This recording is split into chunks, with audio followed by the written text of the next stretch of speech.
Dayanand Arya Vidya Public School as a resource person, respected our Honorable Director Sir, Principal Ma'am, Vice Principal Ma'am, and all supporting staff. Thanks for giving opportunity. My topic is Happy Teacher Created Happy Classroom. What is a happy classroom? Happy classroom क्या है ये जानना हम लोगों को बहुत जरूरी है कि व्हाट इज हैप्पी क्लासरूम.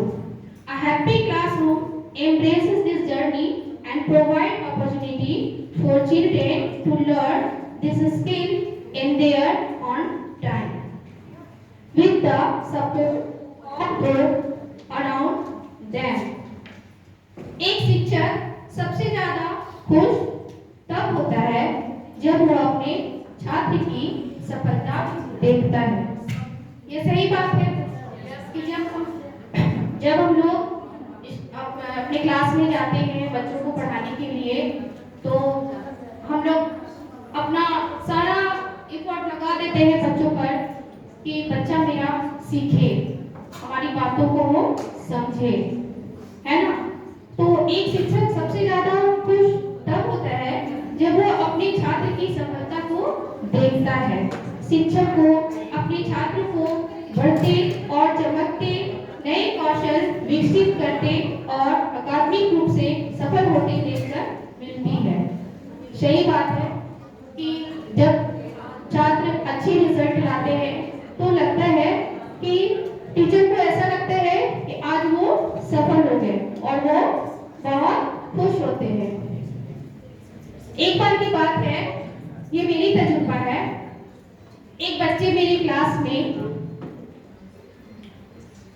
जो वो पढ़ने में बहुत ही वीक थी, मैंने उस पे उनको बहुत मोटिवेट किया कि बेटा आप अच्छे से पढ़ो, मन लगा के पढ़ो, देखना तुम्हारी रिजल्ट बहुत अच्छी होगी और मैं सबसे ज्यादा खुश होगी. जब वो बच्ची मेरी मोटिवेशन से वो खुश हुई और वो काफी ध्यान दी पढ़ने में, तो सही में उसका रिजल्ट इतना अच्छा हुआ कि मैं उसका रिजल्ट देते समय रो पड़ी कि बच्ची इतना अच्छा की कि मैं रो पड़ी कि चलो मेरी जो पढ़ाई है वो सफल हो गई. तो एक टीचर उसी समय खुश होता है जब उसका पढ़ाई सफल हो जाता है, उसका पढ़ाने का तरीका सही होता है. अब एक खुशहाल कक्षा या क्लास कैसे प्राप्त करें? एक खुशहाल क्लास हर शिक्षक का एक सपना होता है.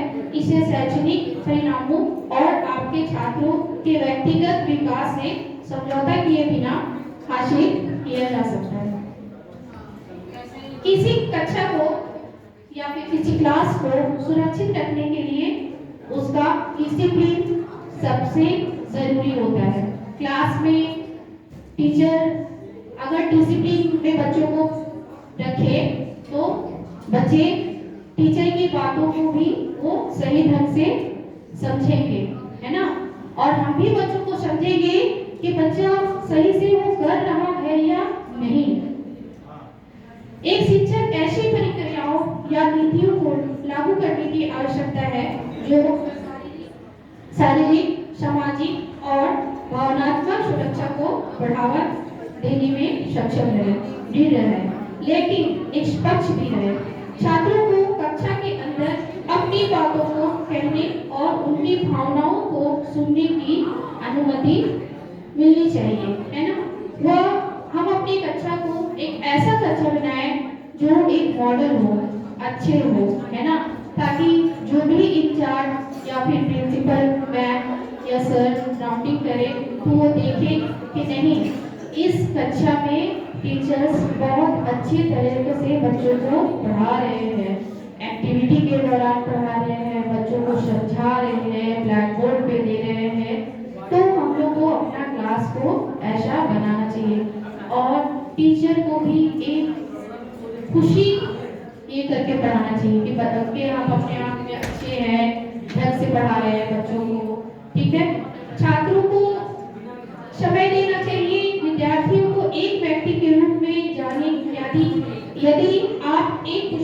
अच्छा चाहते हैं तो आपको उनके साथ सकारात्मक संबंध विकसित करने की आवश्यकता होती है। जब कोई छात्र दुर्व्यवहार करे तो उसे अकेले में बात करें और प्रयास करें कि किसी छात्र को सार्वजनिक रूप से अपमानित करने ना करें और हालात अगर खराब होते हैं तो टीचर का यह कर्तव्य बनता है कि उस हालात को समझे, है ना, दोनों पक्षों को समझे कि अगर दो बच्चा अगर फाइट कर रहे हैं तो ऐसा नहीं कि जो बच्चे को हम ज्यादा प्यार करते हैं तो सिर्फ उसी की बातों को समझे, नहीं, दोनों बच्चों की बातों को समझेंगे, है ना, तभी हम कुछ अच्छा डिसीजन लेंगे और सही बात करेंगे।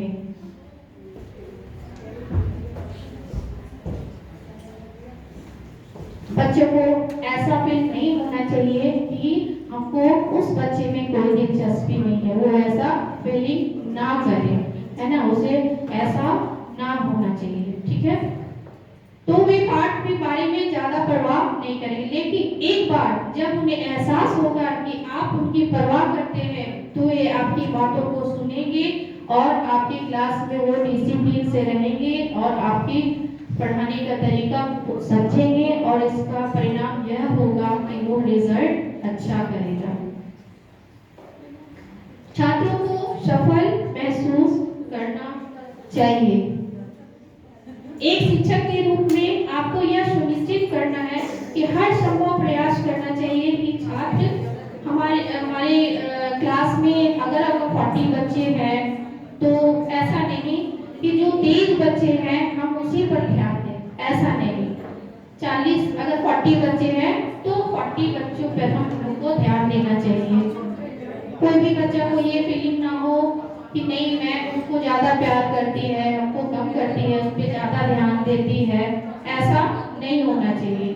हम लोगों को ऐसा महसूस होना चाहिए कि मेरी बच्चे 40 अगर बच्चे हैं तो 40 का रिजल्ट अच्छा हो, तभी हम एक सफल टीचर कहलाएंगे, एक सफल शिक्षक कहलाएंगे। बच्चों को ऐसा असाइनमेंट दे जिससे कि वो खुश होकर बनाए, उसको ऐसा मोटिवेट करे, उसको ऐसा समझाए कि बच्चा इच्छुक होकर काम करे। असाइनमेंट देने का तरीका सब टीचरों का अलग अलग होता है, बस जो जूनियर बच्चे रहते हैं उन्हें ऐसा असाइनमेंट दे कि बच्चा बहुत ही अच्छे से बनाए, उसको ड्राइंग करके बनाए, कलर करके बनाए, तो बच्चा बहुत इंकरेज होकर वो काम को करते हैं। और जब वो बनाए तो उसे रिमार्क्स दे, है ना, वेरी गुड कि बेटा आपने बहुत अच्छा बनाया है, इसके अलावा आप और भी अच्छा कर सकते हो, उसको एक्सीलेंट दे, आउटस्टैंडिंग दे, ताकि वो खुश है। और ऐसा नहीं कि सिर्फ उसको रिमार्क्स ही दे, बट उसको कुछ अपनी तरफ से भी दे, चॉकलेट्स हो गया, पेंसिल हो गया। मैं ऐसा करती हूँ क्लास में, इसलिए मैं आप लोगों को बता रही हूँ। जब मैं बच्चों को कहती हूँ देखो अभी सेशन ऐसे शुरू होने वाली है, तो बच्चों को कहती हूँ आप लोग ये अगर 2 मंथ में अगर 10 वेरी गुड या एक्सीलेंट आ जाए कॉपी में, मैं काउंट करूंगी तो मैं आप लोगों को गिफ्ट दूंगी। तो बच्चे इंकरेज होकर हंसते हैं और वो बोलते हैं कि मैम ये देखिए आप काउंट कर लीजिए, आप ही का सिग्नेचर है, सो आप 10 मंथ दिए हैं, वेरी गुड दिए हैं, तो मैं आपको तो मुझे आप गिफ्ट दीजिए। मैं करती हूँ वैसा, ये सच्चाई है कि मैं करती हूँ। बच्चे इस चीज को एक्सेप्ट करते हैं, वो अपने गिफ्ट को लेते भी हैं। अपने छात्रों को जानने के लिए कुछ समय लोगों अपने प्रत्येक छात्र को जानने का प्रयास करना चाहिए। इससे ना केवल छात्रों को क्लास में सरल महसूस होता है, बल्कि शिक्षक को एक देखभाल करने कक्षा का समुदाय बनाने में भी मदद मिलती है।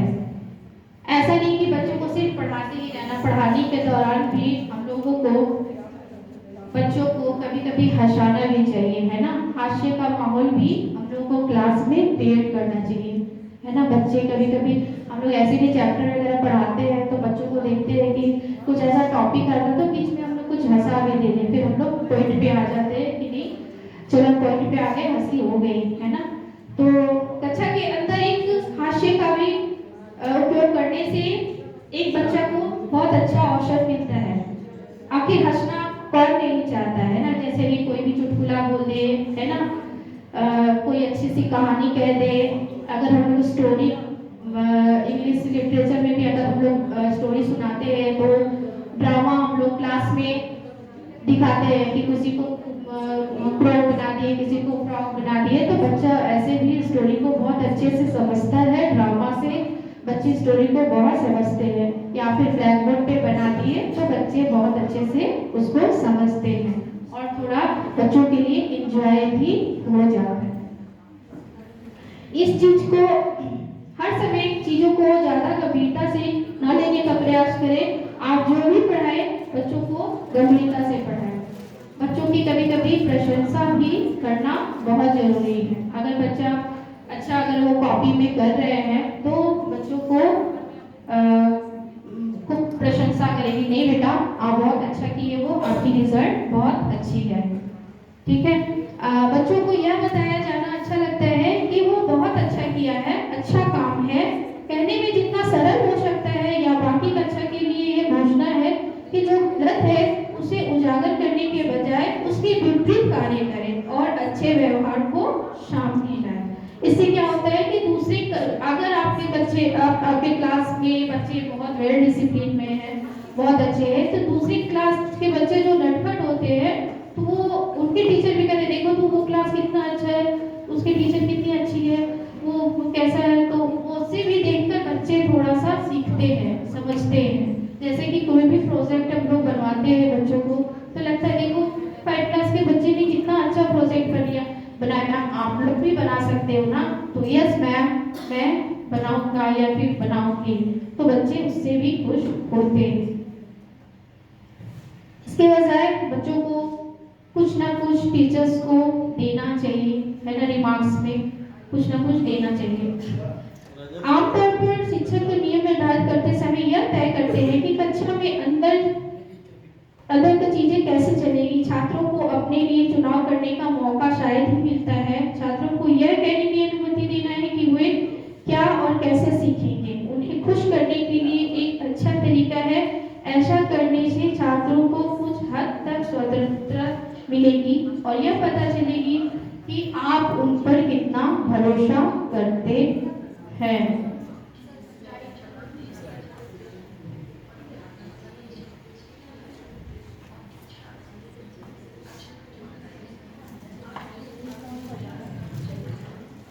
बच्चों को खेलने के का समय भी आवंटित करना चाहिए। बच्चों के विकास में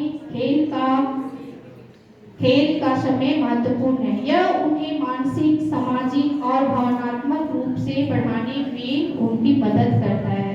खेलने का एक महान रचनात्मक माध्यम है। यह छात्रों को विभिन्न चीजों को आजमाने की अनुमति देता है और उन्हें दूसरों के साथ बातचीत करने का तरीका भी सिखाता है। बच्चों को हम ऐसा गेम खिलाए जो बच्चा कुछ सीखे, उससे कुछ समझे। ऐसा नहीं कि बच्चा को फिर से दौड़ाए ये करे, नहीं, बच्चा को ऐसा गेम करे कि बच्चा उससे भी कुछ सीखे और समझे। बेशक हर चीज का एक समय होता है और किसी भी चीज का अधिक बुनियादी समाधान कब खेलना है इसका भी जाने। बच्चों को यह बताना चाहिए कि उसको कब खेलना है, कब पढ़ना है, कब वर्क करना है। ऐसा नहीं सिर्फ स्कूल का ही माहौल को बताए, बच्चों को घर के बारे में भी मोटिवेट करे, है ना, अपने से बड़ों को प्रणाम करे, सुबह उठ के क्या करना है, इस तरह का भी मोटिवेट बच्चों को करना चाहिए, है ना। बच्चों को होमवर्क कैसे बनाना है, सारे सब्जेक्टों का होमवर्क बनाना, पढ़ाई का समय को निकालना है और खेलना भी है उसके साथ, तो हर चीज का समय बच्चों को बताना अनिवार्य होता है।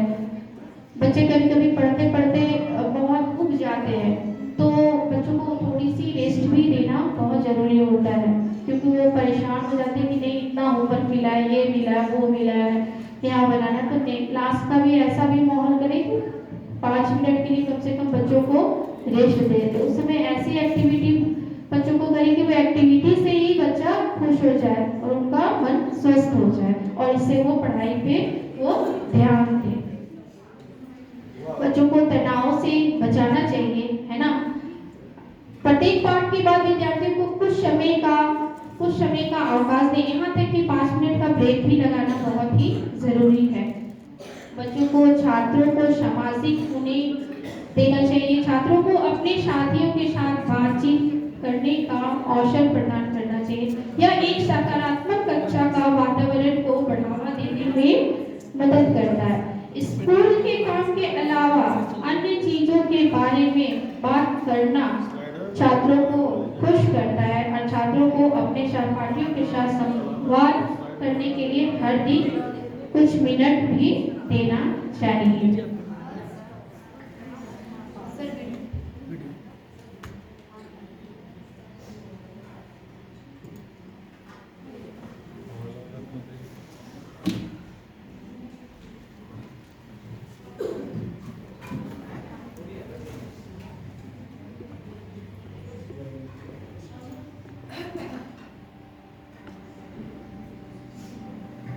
Before shooting this, I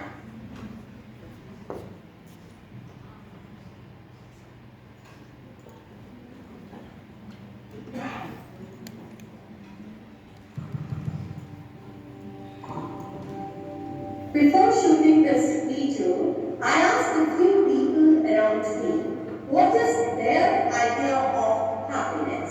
What does happiness mean to them? So let's check it out. What are their responses? My aunt said, happiness is waking up to a fresh new day. My father said, happiness is being grateful to everything good in your life. My son said, happiness is just being with my buddies. One of my friends said, happiness is recharging. Others said, happiness is following your heart. For a nature lover, happiness can be watching the rain. For an employee, happiness is being appreciated. For a person like me, happiness is me time. Just doing what you love. Like right now I'm happy because I love making videos and I'm making this video.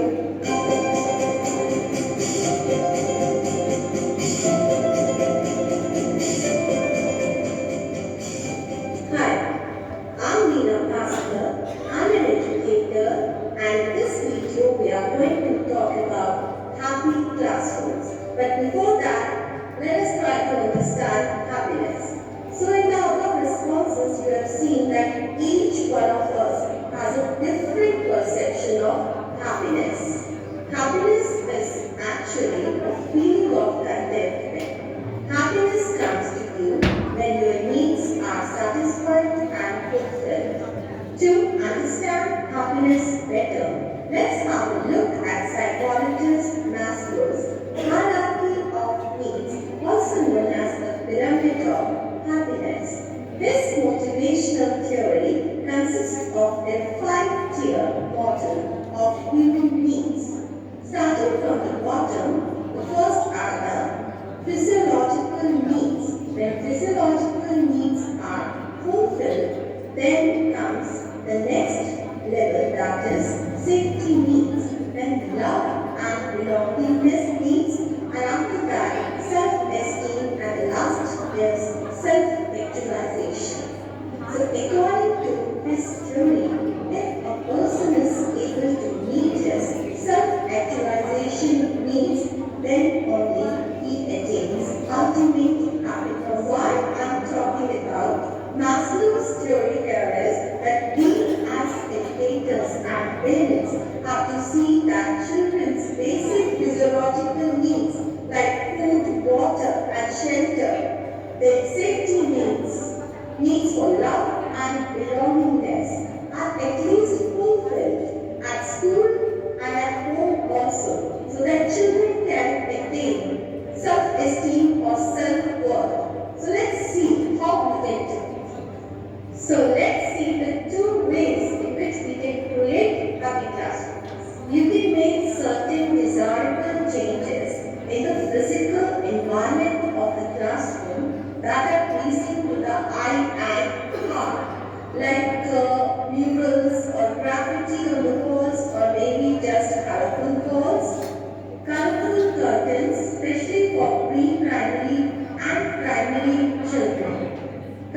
with animal prints are hot favorites with these young children.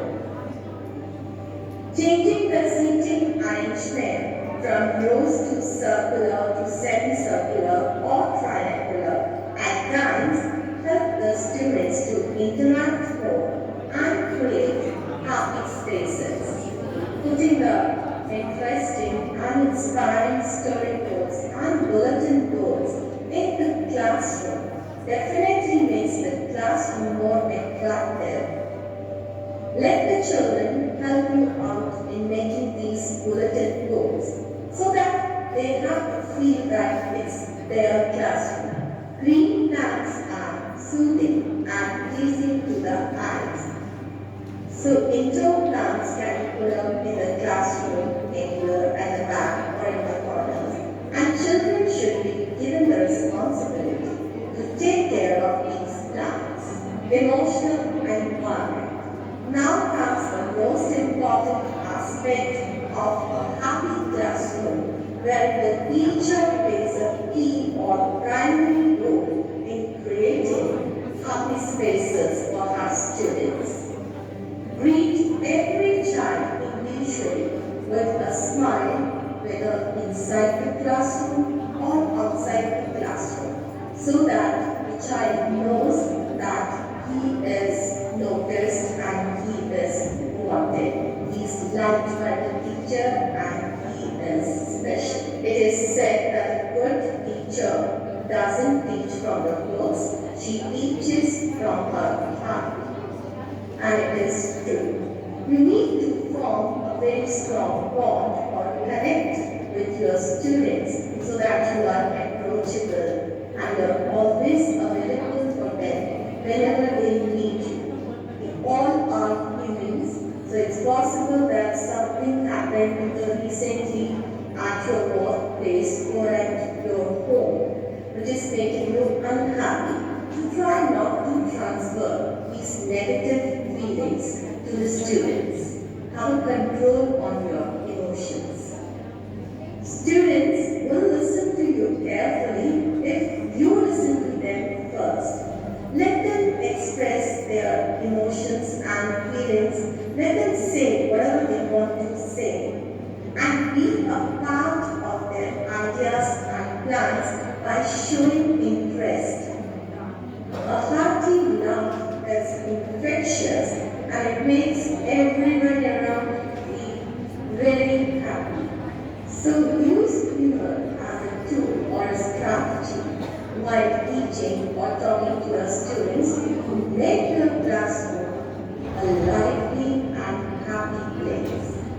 Everyone has a need for appreciation, and appreciation leads to more motivation. So as a teacher and educator, always make it a habit to appreciate the good work in the presence of everyone. Children are sensitive little human beings, so show all the respect towards them. Do not compare or label them on the basis of their ability, skill, achievement, or cultural differences. Apart from teaching, take out time for positive thoughts, as in zero periods. Narrate them stories or incidents about great men, successful people, or maybe ordinary people who dare to dream and could make it big. Teach them values like empathy, forgiveness, gratitude, patience, and so on. So these were some of the ways to create a happy classroom as parents and teachers, and you all are very creative. So if you come across more ways, you can always type in the comment section below.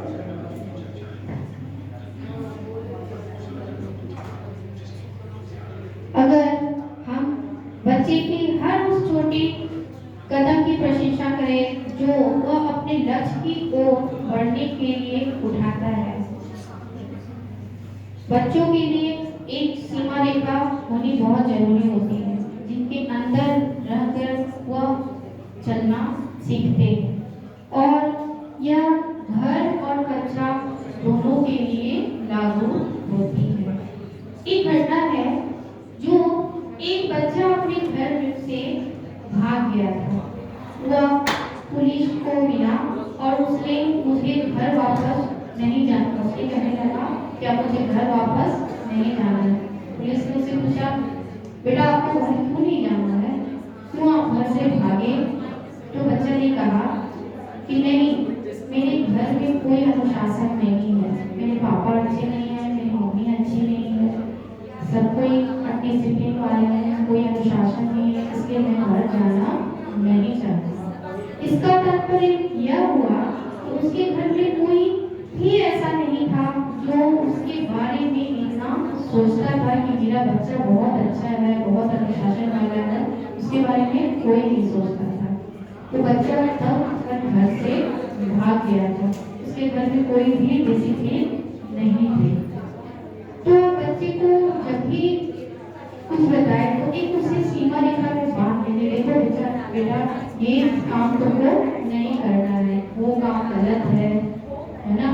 बच्चों को ऐसा होता है कि बच्चे direct जाकर वहाँ पर आजकल तो पतंग उड़ाने लगे हैं, तो बच्चों को मना करना चाहिए कि नहीं ज़्यादा छत पे मत जाओ, ज़्यादा स्कूल में भी ज़्यादा उछलना कूदना नहीं है, डिसिप्लिन में रहो, टीचर्स की हर एक बात को माने समझे। उसे एक हद बताना चाहिए कि बच्चों के लिए क्या महत्वपूर्ण रहता है कि वह एक सुरक्षित रहे। इस तरह कक्षा में भी बहुत सारे नियम को लगानी चाहिए। शिक्षक अधिकतर परिणामों और नतीजों पर ध्यान देते हैं, बट ऐसा नहीं होना चाहिए। उसको हर एक चीज समझाना चाहिए जो उसके लिए बहुत ही जरूरी होती है, लेकिन साथ ही एक ऐसे साथी तरीके और पद्धति को भी समान महत्व देना चाहिए। एक 7 साल की बच्ची थी। एक बार उसने अपने माता पिता से कहा था स्कूल जाने पर ऐसा लगता है जैसे उस चिड़िया जो चोट पहुंचाया जा रहा है जिसके परों पर कोई चोट नहीं है। बच्ची का कहने का मतलब यह था कि पढ़ाने में उसको मजा नहीं आया, क्योंकि उसे अपने शिक्षक के तरीके से सीखना पड़ रहा था और उसमें उसके लिए कोई जगह नहीं थी। बच्चे तब खुश होते हैं जब वे अपने अनुभव और लक्षण की आलोचना कर सके। दूसरे शब्दों में जब वे पढ़ाई में पूरी तरह से लीन हो सकते हैं।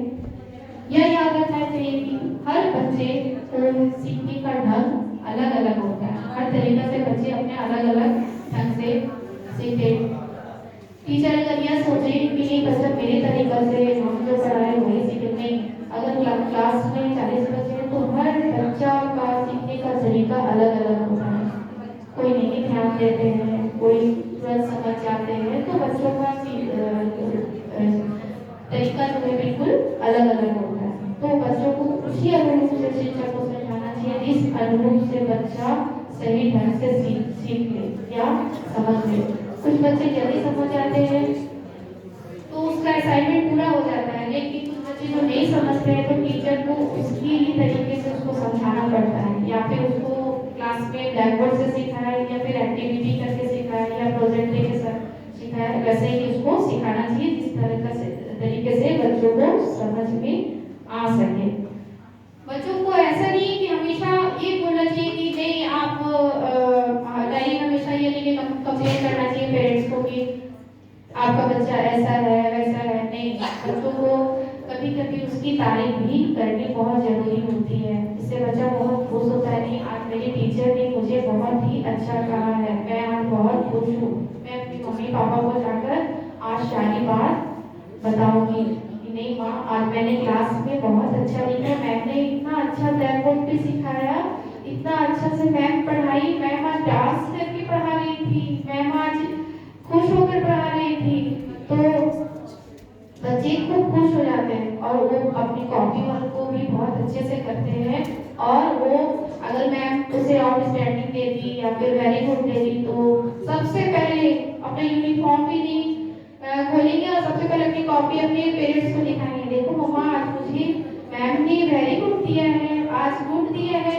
उसकी मम्मी भी बहुत खुश होती है कि नहीं मेरे बच्चे ने बहुत अच्छा किया आज। तो दूसरे दिन क्या होता है कि वो क्लास में जब जाते हैं तो वो भी अपने दोस्तों से सहपाठी से बात करते हैं कि नहीं आज देखो रवि, आज मेरे कल मेरी मैम ने मुझे गुण दिया था ना, आज मैं इससे अच्छा वर्क करूंगी, तो मुझे याद है कि तुम भी करो। तो हाँ हाँ, तुमको वेरी गुड मिला है ना, तो हमको भी मिलेगा, आज मैं भी करूँगा। तो इस तरह से एक के बाद एक बच्चे देखकर भी, दूसरे बच्चे को देखकर भी बहुत कुछ सीखते हैं, समझते हैं उस चीज को। और इसी तरह से दूसरी क्लास में भी यही होता है कि दूसरी क्लास में अगर टीचर उस क्लास में देखो तो पिछले वाले क्लास में बच्चे ने कितना अच्छा किया, आप लोग नहीं कर सकते हो, तो वहां पर भी बच्चे नहीं मैम उसने भी बहुत अच्छा किया, तो मैम ने उसे ऐसा दिया तो मुझे भी करना है। इस तरह की बच्चों में ये भावना डालनी चाहिए कि बच्चे दूसरों को भी देखकर बहुत कुछ सीखे और समझे। मैम ब्लैक बोर्ड पे जो पढ़ाती है या स्मार्ट क्लास में बच्चों को भी कभी कभी सेट करके सिखाती है या कंप्यूटर क्लास में भी सिखाती है, तो इस तरह से बच्चों को सिखाना चाहिए कि बच्चा समझे। कभी कभी बच्चों को टीचर्स को कभी कभी एक्शन के थ्रू से भी बच्चों को समझाना। कभी कभी ऐसा भी होता है कि हम लोग को क्लास में डांस भी करना पड़ता है ना बच्चों को। कभी कभी हम लोग को लगता है कि डांस करके दिखाए, या फिर स्टोरी में पढ़ाते हैं तो स्टोरी में भी अगर डांस करता है तो हम लोग उसको भी करके दिखाते हैं, तो उससे भी बच्चे क्या होते हैं, हंसते हैं, है ना, बहुत इंजॉय करते हैं। अरे मैम ने आज मुझे ऐसा सिखाया, बहुत अच्छा लगा, मैम इतना अच्छा चैप्टर पढ़ाई कि मैम आज हम लोग बहुत खुश हो गए, इतना अच्छा मैम पढ़ाई। तो दूसरे दिन भी बच्चे क्या करेंगे, मैम आ गई, पीरियड ऑफ क्लास सारे हो जाएंगे, आज मैम आज आप क्या पढ़ाएंगे, तो बच्चे पढ़ेंगे, टीचर पढ़ेंगे, हाँ जी ये पढ़ाई कर मजा आया था पढ़ने में, हाँ मैम बहुत अच्छा चैप्टर समझ गए, हाँ आज मैं रिपीट करूँ। तो रिपीट अगर करते तो ऐसा लगेगा आपको कि नहीं मेरे पास 40 बच्चे अगर हैं तो 40 बच्चे इस चीज को समझ लें, जो बच्चे साए हैं बिल्कुल शर्मीले हैं, तो वो भी बच्चे को लगेगा कि नहीं वो बच्चे कितना सीखे, तो वो बच्चे ही करेंगे। अगर नहीं तो फिर टीचर उसे करवाएंगे तो वो भी करेंगे। थोड़ा सा बच्चों को हेजिटेशन होता है, लेकिन जब वो सामने आते हैं, टीचर उसे प्यार करती है तो उसको भी लगता है कि नहीं हम भी करेंगे, टीचर मुझे बहुत प्यार करती है। बच्चों को ऐसा करना चाहिए कि अगर कोई बच्चा क्लास में ऐसा है कि होमवर्क नहीं बना के लाता, बेटा आपने होमवर्क क्यों नहीं किया, क्या प्रॉब्लम थी कि आपने होमवर्क नहीं किया, तो ऐसा नहीं कि बच्चों को डांटे, क्यों नहीं आपने होमवर्क किया, तो नहीं उसको डांटना नहीं है, है ना। बच्चों को पहले प्यार से पूछे तो क्या हुआ था, हो सकता है इसकी मम्मा का तबीयत खराब होगा, हो सकता है कि इसको समझ में नहीं आया होगा, बहुत सारे कारण होते हैं जिससे बच्चे जो है वो नहीं, टीचर जो है वो नहीं समझ पाते हैं। तो ऐसा नहीं, बच्चों को अगर होमवर्क करके नहीं आते हैं तो हम लोग को उससे प्यार से पूछना चाहिए कि आपने होमवर्क क्यों नहीं किया, क्या कारण था। तो थोड़े से टीचर्स को बोलने में बच्चों को हेजिटेशन होती है, वो सोचते हैं कि बोलेंगी तो पता नहीं मैम हमको मारेगी पीटेगी या फिर और कुछ बोलेगी, तो वो थोड़ा सा बच्चा डरता है। लेकिन अगर अच्छे हैं, अगर टीचर अच्छे हैं तो बच्चे को प्यार से पूछेंगे तो बच्चा बताएगा नहीं मैम कल मेरी मम्मा का तबीयत खराब था ना, तो हम होमवर्क नहीं बनाए, मेरा कोई हेल्प नहीं कर पाया, तो होता है। उस समय टीचर्स को भी उसकी कोऑपरेट करनी चाहिए कि इसके पीछे कुछ कारण है, इस कारण से बच्चा होमवर्क नहीं बनाया, है ना। तो इस तरह से भी हम लोग अपनी क्लास को माहौल को ठीक कर सकते हैं। हमेशा बच्चों को डांटना नहीं चाहिए, उसकी भावनाओं को हम लोगों को समझना चाहिए। बच्चों को भावनाओं को समझना हम लोगों को बहुत जरूरी है, तभी बच्चा आगे बढ़ेगा और अपने लक्ष्य की ओर जाएगा और अपने लक्ष्य को वो पूरा करेगा। सब टीचर्स कम इन पर वन एक्टिविटी।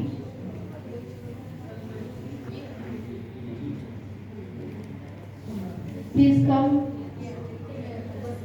Some teachers.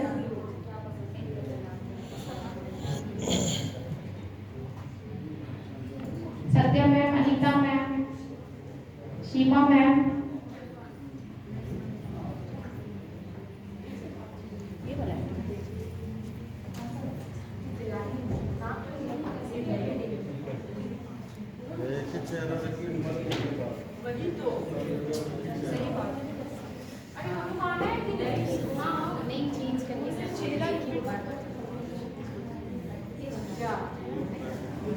इस एक्टिविटी में बच्चे जब तरीके से उन लोगों को इंटरेस्टेड के साथ हम लोग क्लास में इन करवाएंगे, वो एक्टिविटी यहाँ पर शो करना है। प्लीज सब टीचर कम इन फ्रंट, 4 और 5।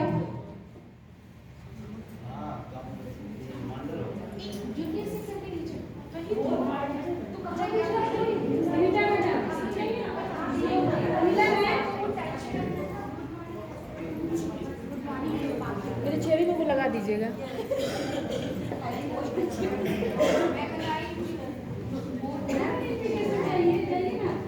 Make a line, children.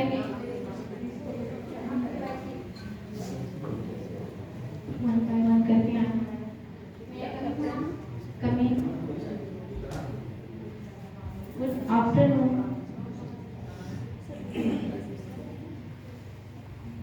Good afternoon. Come in.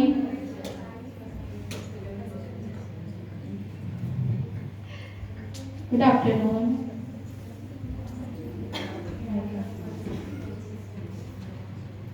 Good afternoon. Good afternoon. Good afternoon. Good afternoon. Good afternoon.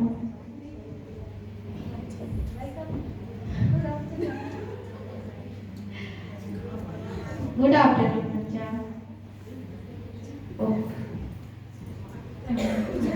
यहाँ इस तरह से बच्चों को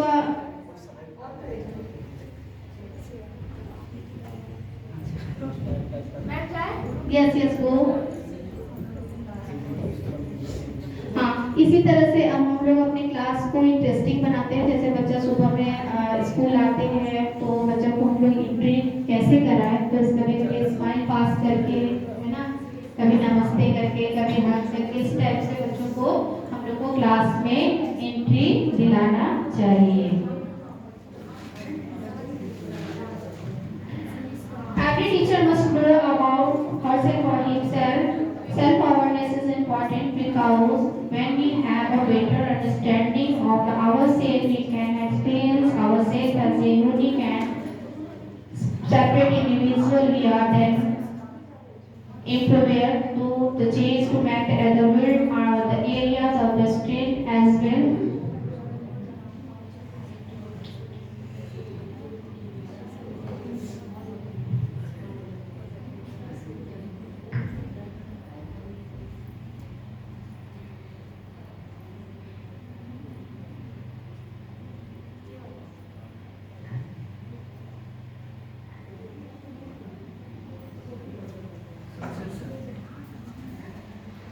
जब बच्चे क्लास में आते हैं, बच्चों खुशी से आते हैं अपने बैग को लेकर, तो टीचर्स अपने डोर के पास खड़ी रहती है।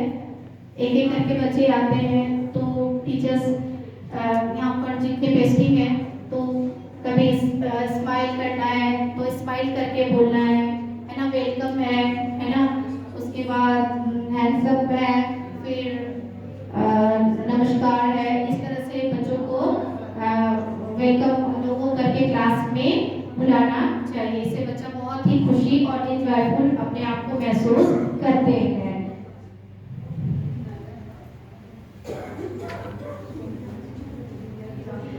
Every teacher must know about herself or himself. Awareness is important because when we have a better understanding of ourselves, we can experience ourselves as a unique and the separate individuals. We are then embraced to the changes and to the build on our areas and strengths, as well as the identify areas where we are so like to make the changes and to the build on our areas of strength, as well as identify area where we would like to make improvement. Make a list of things that make improvement. Make a list of things that make you happy and share it to colleges and the students so that they know, support, understand you will identify your positive and negative emotion to work on your emotion the emotionally of intelligent teacher can create a happy environment in the classroom.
for teachers burnout and the attractions of the first year teacher.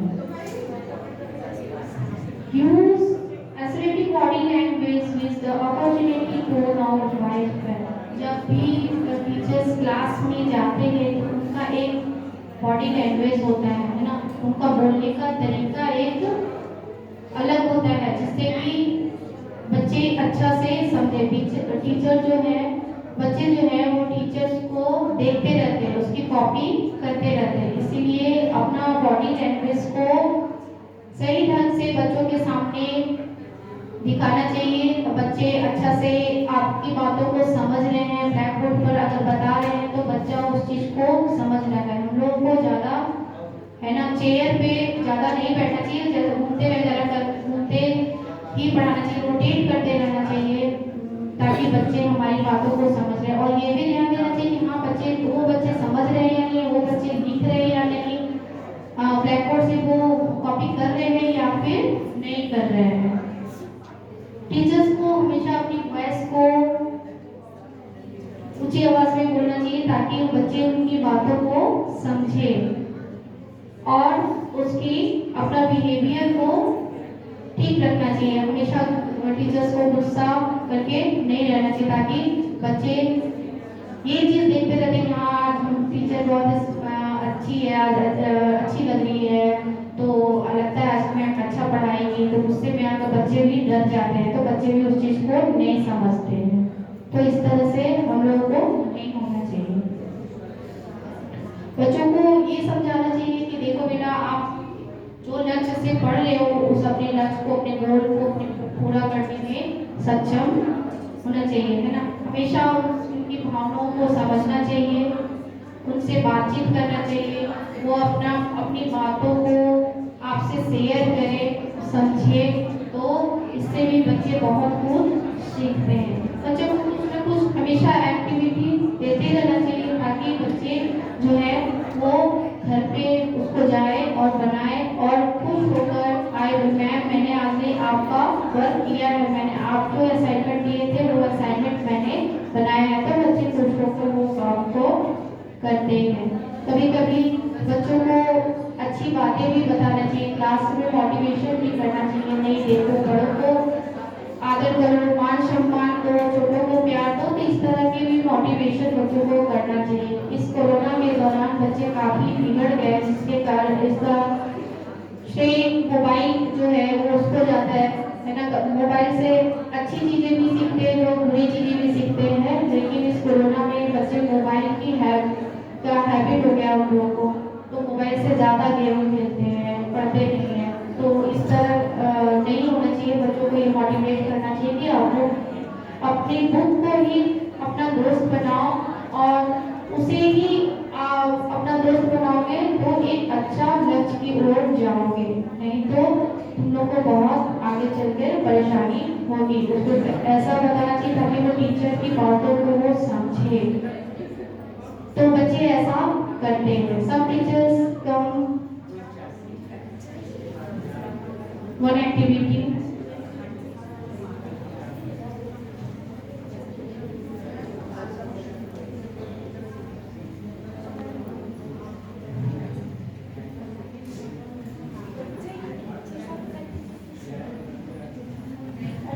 This activity belongs to how to understand student numerical. Number को बच्चे को समझाने के लिए हम लोगों को तरह तरह का तरीका अप्लाई करना होता है, जिसके लिए हम लोगों को क्लासरूम एक्टिविटी भी बच्चों को देना पड़ता है। तो अभी इस एक्टिविटी के द्वारा बच्चे को कैसे नंबर के प्रति हम लोग जागरूक करेंगे, इंटरेस्ट करेंगे और कैसे समझाएंगे वो हम लोग देखेंगे।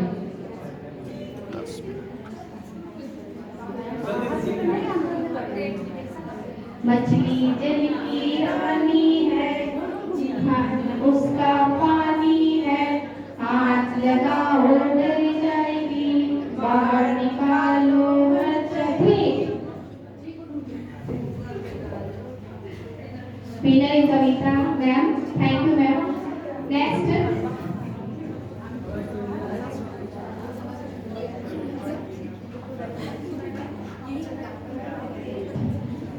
मछली जल की रानी है, जीवन उसका पानी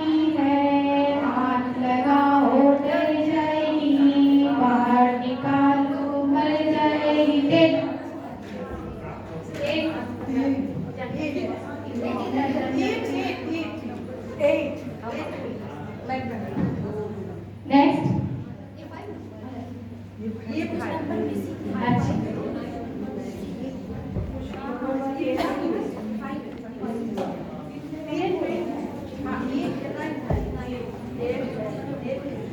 मछली जल की रानी है, जीवन उसका पानी है, हाथ लगाओ डर जाएगी, बाहर निकालो मर जैसे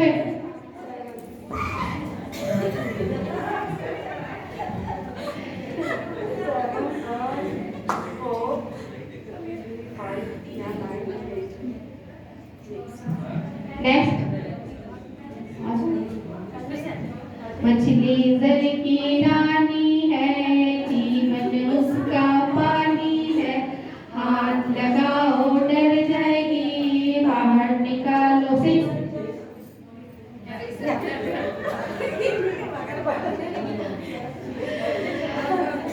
अंजना मैम इसमें जाओ। Thank you ma'am, thank you very much.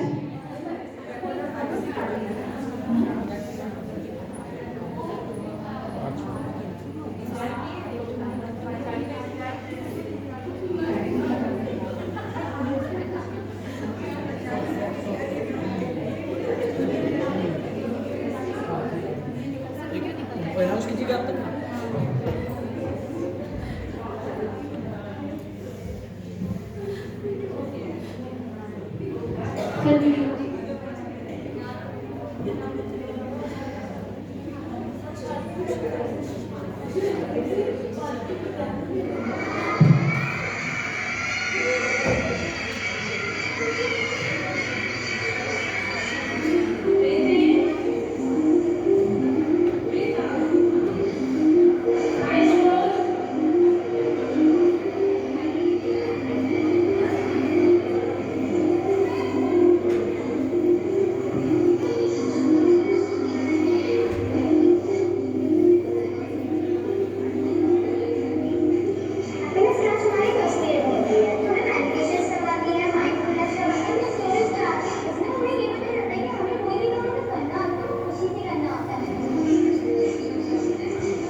वहाँ पर सारे क्वेश्चन के एजुकेशन मिनिस्टर्स अपना पूरा बता रहे थे कि हम किस तरह से टेक्नोलॉजी का यूज कर रहे हैं। तो वहाँ जब मैंने बात रखी क्या देश में दुनिया के एजुकेशन मिनिस्टर्स उसमें चिंता कर सकते हैं कि हम एजुकेशन के माध्यम से वायलेंस ट्रेड इसको खत्म करने की जिम्मेदारी एजुकेशन मिनिस्टर रखेगी। हम जिन स्टोरी से जो कहानी को जो उनको चीजें सिखा रहे हैं, अब बच्चों खुद से कहानी घर से तैयार करके लाते हैं, नेट से सर्च करते हैं, क्लास में आगे कुछ लोग सिखाते हैं।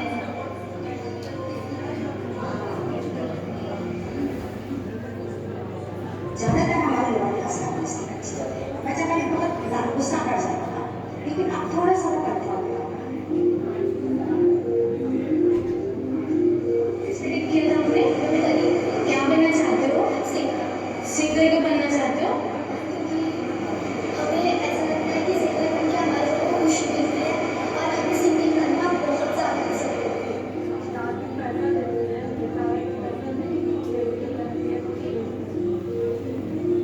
टीचर्स की ट्रेनिंग हम डेवलप कर रहे हैं। देखिए हमने पहले अपने स्तर पर डेवलप किया और फिर हम ट्रेनिंग डिजाइन कर रहे हैं। तो ट्रेनिंग के लिए टीचर्स होते हैं, लेकिन ये साथ साथ इसमें अप्रोच को समझने की जरूरत है। मुझे लगता है बहुत सारे टीचर्स बहुत पसंद आ रहे हैं, बहुत सारे टीचर्स को और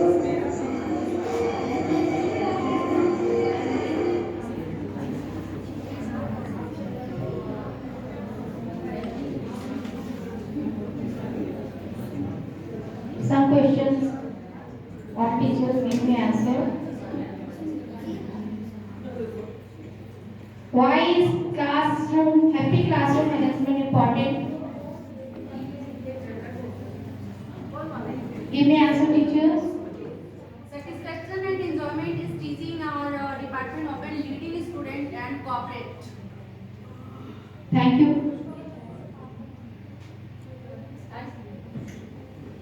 Right, ma'am. It is necessary for mental growth and mental hygiene of the children. Okay, ma'am. Very good.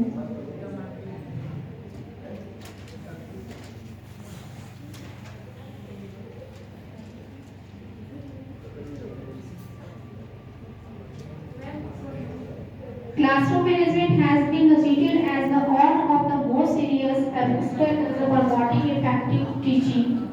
One of the most common reasons for the teacher burnout and the attention for the first year teaching.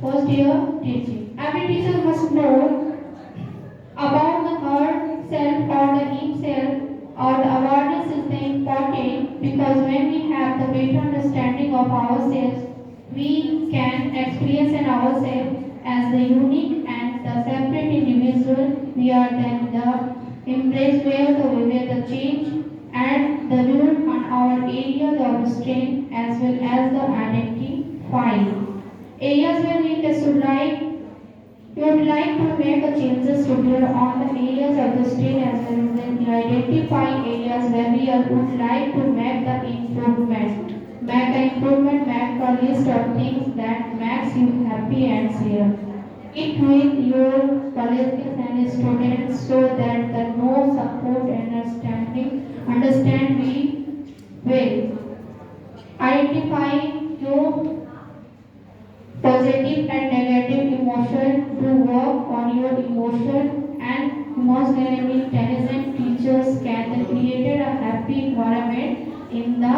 classroom. I want to say something. Feedback teachers give me answer. This session is very effective and very knowledgeable, ma'am, and very happiness also for the students. Thank you, ma'am. Thank you, ma'am.